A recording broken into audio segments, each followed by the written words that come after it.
मराठा आंदोलक मनोज जरांगे पाटील यांनी मराठा समाजाला आरक्षणासाठी आता आरपारची लढाईची घोषणा केली आहे। गेल्या महिन्यात अंतरवाली सराटीत महत्त्वाची बैठक झाली। त्यात त्यांनी मुंबईमध्ये आंदोलनाची घोषणा केली।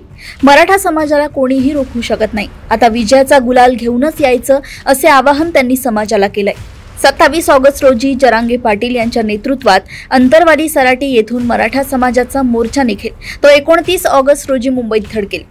अंतरवाली सराटी येथून शहागड, पैठण, शेवगाव, पांढरी पूल, अहिल्यानगर, नेपटी नाका मार्गे आळेफाटा, शिवनेरी दर्शन, माळशेज घाट, कल्याण, वाशी, चेंबूर आणि पुढे मंत्रालयावर हा मोर्चा धडकणार आहे। मोर्चासाठी पैठण, गंगापूर, वैजापूर, येवला, नाशिक आणि पुढे मुंबई असा पर्यायी मार्ग असेल। या मोर्चात महाराष्ट्रातून लाखोंच्या संख्येने समाज रस्त्यावर उतरेल अशी माहिती त्यांनी दिली।